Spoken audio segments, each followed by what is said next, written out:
মহাদেব, আমি আজকে শনিদেবের সম্বন্ধে আরও কিছু তথ্য নিয়ে এলাম। আচার্য উত্তম শাস্ত্রী। আমার চ্যানেলটি যদি আপনাদের ভালো লাগছে অবশ্যই সাবস্ক্রাইব করুন, লাইক করুন, বেশি বেশি করে শেয়ার করুন। শুরু করছি শনিদেবের আলোচনা। সনাতন ধর্মে শনি হচ্ছেন একজন দেবতা, যিনি সূর্যদেব এবং দেবী ছায়ার পুত্র। এজন্য তাকে অনেক সময় আমরা ছায়াপুত্র বলে থাকি। শনিদেব মৃত্যু এবং ন্যায় বিচারের দেবতা। বিশ্বব্রহ্মাণ্ডে যখন কিছুই ছিল না, তখন শুধু ত্রিদেব ছিলেন, অর্থাৎ ব্রহ্মা, বিষ্ণু এবং মহেশ্বর, এই তিনজনেই তখন কিন্তু ছিলেন। আর ছিলেন সমস্ত দেবদেবী আর অসুরগণ। তখন দেবতাদের সঙ্গে অসুরদের প্রায় যুদ্ধ লেগে থাকত, সবই নিজেদের স্বার্থের জন্য। এই দেবাসুর যুদ্ধ এমনভাবে প্রকট হয়েছে তা অবিস্মরণীয়। সেই যুদ্ধের সমাপ্তির জন্য কি করলেন না, মহাদেব, স্বয়ং মহাদেব এগিয়ে এলেন, এসে যুদ্ধ শেষ করেন। সে সময় কি হতো, যে যার কর্ম করত, কিন্তু কর্মফল বা ন্যায় দেওয়ার জন্য তখন কিন্তু কেউ ছিল না। এমতো অবস্থায় ব্রহ্মা, বিষ্ণু, মহেশ্বর অর্থাৎ ত্রিদেব মিলে ঠিক করলেন না, ত্রিদেব মিলে ঠিক করলেন একজন ন্যায় দেবতা আমরা প্রতিষ্ঠা করব। কোথায় হবে? সেজন্য ওনারা সিদ্ধান্ত করলেন, ত্রিদেব, যে তার জন্ম হবে নিরপেক্ষ সূর্যদেবের ঘরে। সূর্যদেব নিরপেক্ষ কেন? কারণ সূর্যের আলো পৃথিবীর কোনায় কোনায় সমস্ত বস্তুর মধ্যে পৌঁছে যায়। সেখানে কোনো জাতপাত বা কোনো কিছু দেখা হয় না। সকলের কাছে কিন্তু সূর্যদেবের যে আলো, সেই সূর্যদেবের আলো সব জায়গায় ছড়িয়ে পড়ে, কোনো স্বার্থ ছাড়াই। তো সেই কারণে ঠিক হলো যে তার বাড়িতেই ন্যায়ের দেবতার জন্ম হবে। বেশ, শনিদেব কিন্তু খুব রাগী বলে পরিচিত, কারণ কর্মফল দিতে গিয়ে অনেকেই তার রোষানলে পড়েছেন। সেজন্য তিনি অনেকের কাছে অপ্রিয় বটে, তবুও তিনি ন্যায়ের পক্ষ কোনোদিন ছাড়েননি, ন্যায়ের পক্ষে অটুট আছেন। অনেকে মনে করেন যে শনির বক্রদৃষ্টি খুব খারাপ, আর যে তার বক্রদৃষ্টির ফাঁদে পড়ে সেই ধ্বংস হয়ে যায়। একথা উল্লেখ্য যে তিনি মহাদেবের কাছ থেকে বক্রদৃষ্টির বরও পেয়েছেন। তার মানে কি, শনিদেব যে বক্রদৃষ্টি সেটা পেয়েছেন কার কাছ থেকে? স্বয়ং মহাদেব তাকে প্রদান করেছেন। কি কারণে? যাতে যে কোনো ব্যক্তি, অসাধু ব্যক্তি যারা অসাধু কর্ম করেন, তাদেরকে সৎ পথে নিয়ে আসার জন্য।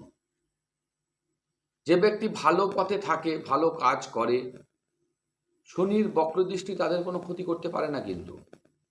আর যে ব্যক্তি খারাপ পথে থাকে, অসাধু, তাদের ক্ষেত্রেই শনিদেবের বক্রদৃষ্টি ক্ষতি করে। কেন? তাকে ন্যায় পথে নিয়ে আসার জন্য, সৎ পথে নিয়ে আসার জন্য। তার মানে শনিদেব কিন্তু সকলের ক্ষেত্রে প্রিয়, বন্ধু। কারণ আপনি তো খারাপ পথে চলে যাচ্ছিলেন, সেই জায়গা থেকে শনিদেব কি করলো, আপনাকে ভালো পথে নিয়ে এলো। তাহলে যে ভালোর পথ দেখায় সে আমাদের তো বন্ধু, তাকে তো ভয় পাওয়ার কিছু নাই। এরপর রইল পরে আমরা আমাদের যে নিজের নিজের কর্মফল আমরা তো ভোগ করব, যে যেমন কর্ম করছি, ওই যে বললাম। সেই কারণেই যে শনিদেবকে প্রতিষ্ঠা করা হয়, আর সেই জন্য যুগে যুগে শনিদেবের পুজোও করা হয়। শনি নবগ্রহের একটি অন্যতম গ্রহ। শনি গ্রহকে ওই জন্য গ্রহরাজ অনেক সময় বলা হয়ে থাকে, অনেকে বলেন গ্রহরাজ শনিদেব। জ্যোতিষশাস্ত্রের মতে গ্রহরাজ শনিদেবের কুদৃষ্টি অসভ্য ফল নিয়ে আসে। কাদের ক্ষেত্রে? ওই যে বললাম, যাদের ক্ষেত্রে যারা অসাধু, খারাপ কাজ করেন। শনিদেবকে নিশ্চয়ই বা শনিদেবকে আমরা অনেক সময় শনিশ্চরা বলেও আমরা ডেকে থাকি।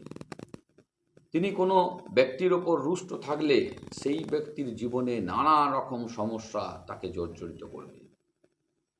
রুষ্ট কখন হবেন? যখন তিনি খারাপ পথে পরিচালিত হয়েছেন, মানুষকে কষ্ট দিয়েছেন, সেই রকম ব্যক্তির ক্ষেত্রেই কিন্তু শনিদেব রুষ্ট হবেন। তার জীবনে প্রতি পদে পদে তখন বাধা আসবে একটা সময় পর।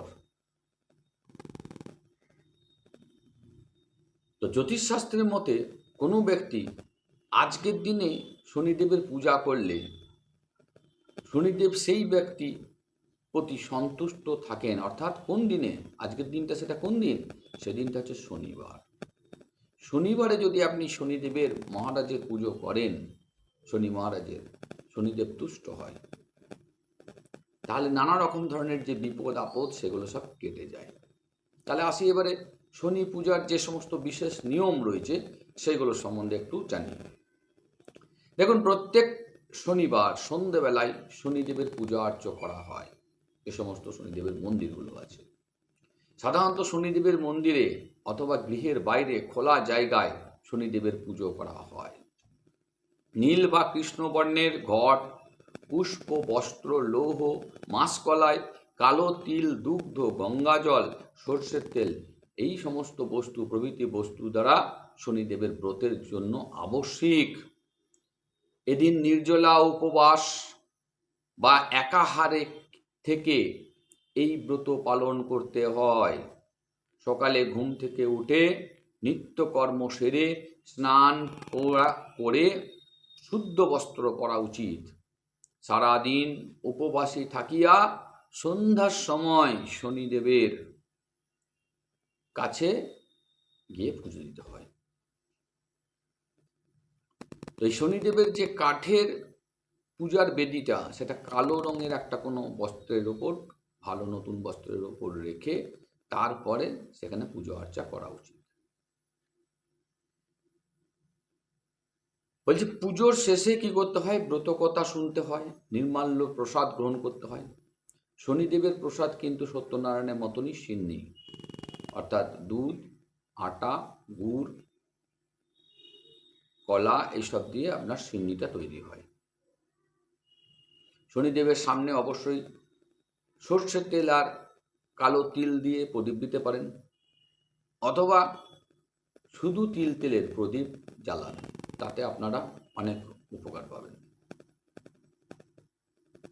শনিদেবের যে প্রসাদ মানে সিন্নি প্রসাদ, সেটা কিন্তু খেয়ে হাত ধুয়ে তারপরে ঘরে প্রবেশ করতে হয়, হাত পা ধুয়ে। শনিদেবের প্রসাদ গৃহে আনতে নেই। অন্যান্য প্রসাদ খেয়ে আমরা কি করি? মাথায় হাত বুলাই, কিন্তু শনিদেবের প্রসাদ খেয়ে একেবারে মাথায় হাত বুলাবেন না। ঠিক আছে? এবার পূজার উপকরণ। পুজো করতে গেলে আমাদের যে সমস্ত জিনিসগুলো লাগবে তার মধ্যে অবশ্যই ভালো ভালো দেখে গোটা গোটা 5টা ফল, পান, সুপারি, কালো পাড়ালা ধুতি, লোহার আসনঙ্গরি, মধুপর্কের বাটি, মাসকলাই, কালো তিল, নীল অপরাজিতা ফুল, নৈবেদ্য, মিষ্টান্ন, ধূপ, দ্বীপ।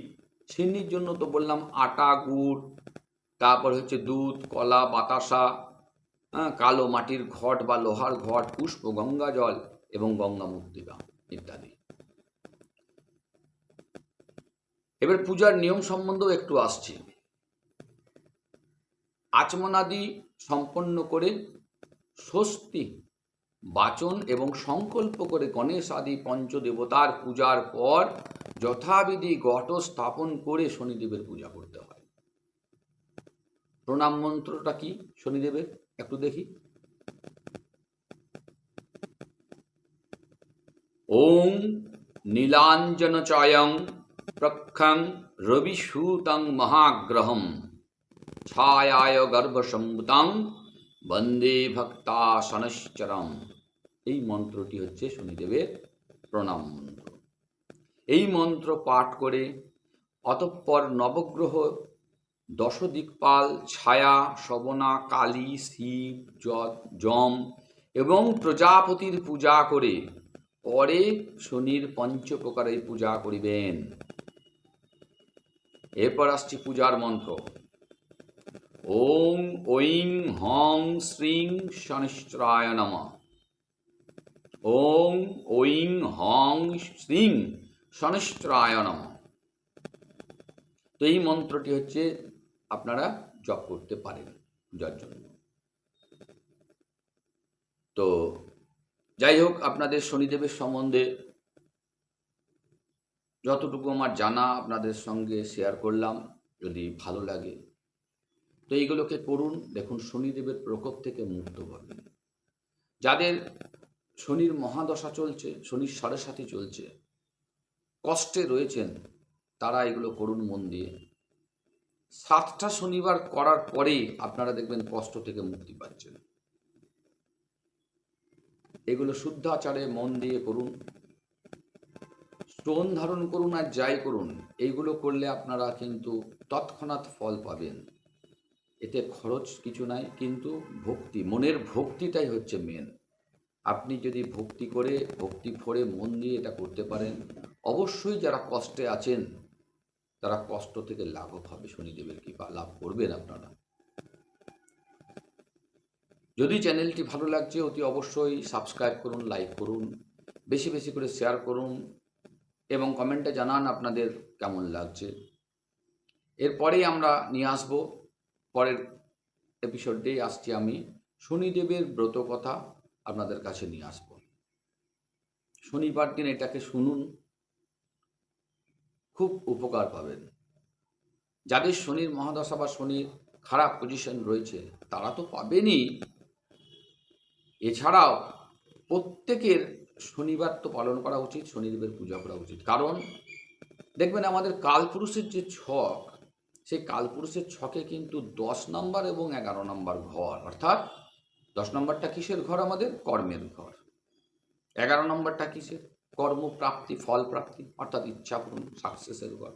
এই দুটি কিন্তু কোনো গ্রহের আন্ডারে দেওয়া হয় নাই, দেওয়া হয়েছে শনিদেবের, অর্থাৎ ন্যায়ের দেবতা শনিদেবকে কিন্তু এটা দায়িত্ব দেওয়া আছে।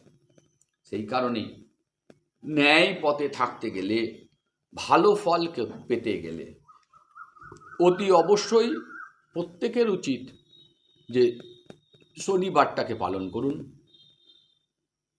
শনিদেবের পূজা দিন, শনিবারে শনির ব্রত কথা শুনুন, শনিদেবের সিন্ধিম প্রসাদ গ্রহণ করুন, হাত পা ধুয়ে ঘরে আসুন। দেখুন, জীবনে অনেক শান্তি আসবে, সমস্যা দূর হয়ে যাবে, বাধা বিপত্তি দূর হবে। তো আশা করছি আপনাদের ভালো লাগছে। ভালো লাগলেও আবার বলছি সাবস্ক্রাইব করুন, লাইক করুন, বেশি বেশি করে শেয়ার করুন। যারা যারা এই কষ্টে আছে তারা যেন এইসব করে কষ্ট থেকে মুক্তি পায়, এটাই আমার শনিদেবের কাছে প্রার্থনা। এই বলে আমি শেষ করছি। এরপরেই আমরা আনছি শনিদেবের ব্রত কথা। ধন্যবাদ। হর হর মহাদেব।